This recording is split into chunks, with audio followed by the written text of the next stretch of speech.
¿Alguna vez has tenido problemas para nombrar cosas en tu código? Si es así, no estás solo. Nombrar cosas es una de las cosas más difíciles en informática, pero también es una de las más importantes. En este vídeo hablaremos de algunas malas prácticas de nomenclatura que debes evitar. También hablaremos de cómo nombrar las cosas eficazmente para que tu código sea más fácil de leer y cambiar.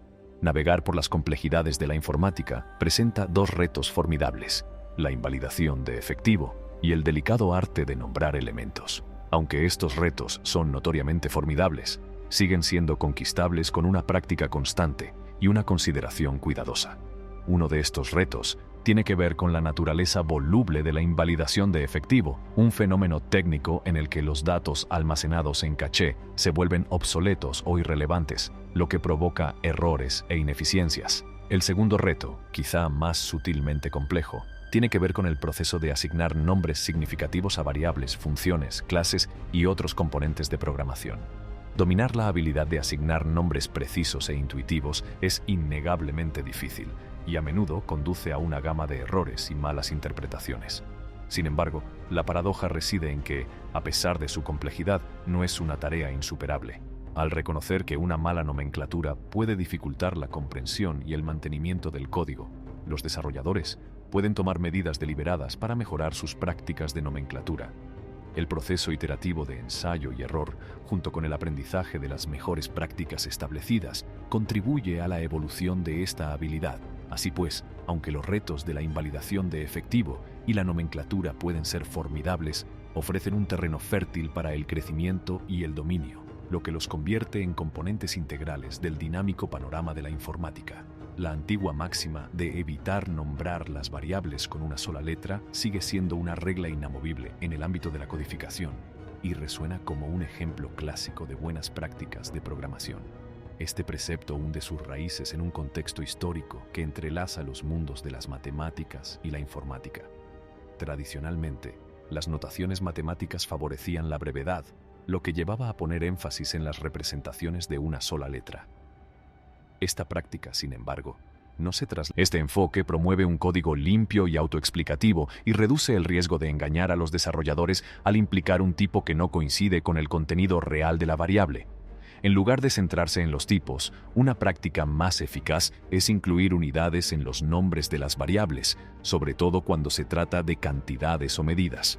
Por ejemplo, nombrar una variable como retardo segundos deja claro su propósito tanto para el usuario de una función como para los que modifican el código. Además, una estrategia más avanzada consiste en emplear tipos como timespan o chronoduration en lenguajes como C# o C++. Estos tipos eliminan la ambigüedad de las unidades, lo que permite a los desarrolladores interactuar con variables basadas en el tiempo sin atascarse con unidades específicas. En resumen, a medida que los paradigmas de programación evolucionan y los lenguajes de programación se vuelven más sofisticados, disminuye la necesidad de la notación húngara y de incrustar tipos en los nombres de las variables. En cambio, centrarse en nombres de variables significativos y autodescriptivos, junto con la utilización de tipos apropiados para eliminar la ambigüedad, sirve como testimonio de la adaptabilidad y progresividad de las prácticas de codificación modernas. Una práctica frecuente pero debatida en la ingeniería de software consiste en añadir tipos a los tipos, a menudo en forma de prefijos de interfaces con "y", como "y algo".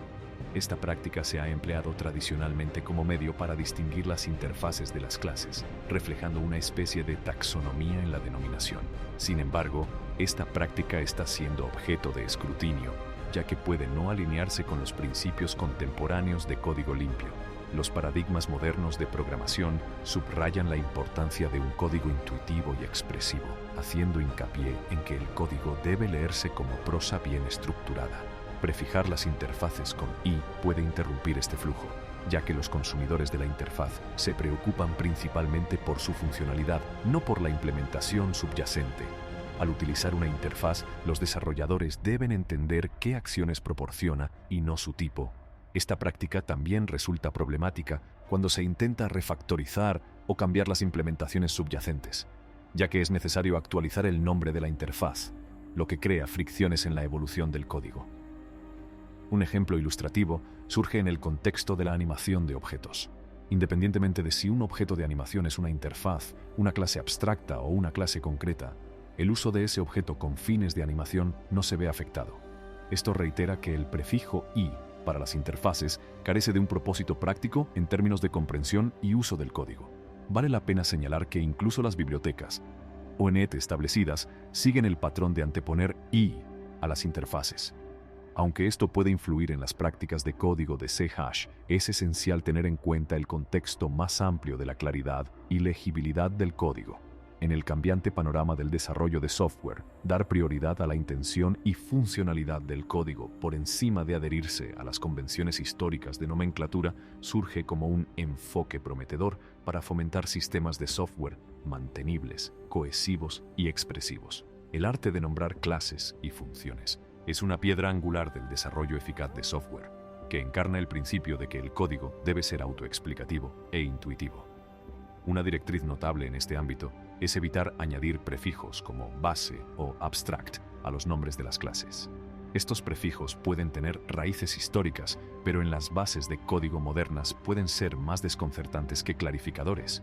Un claro ejemplo es la denominación de las clases, donde el uso de base o abstract puede confundir a los desarrolladores sobre el propósito real de la clase. Consideremos el caso de una clase camión. Al pensar en una clase padre para ella, añadir base a camión no mejora la comprensión.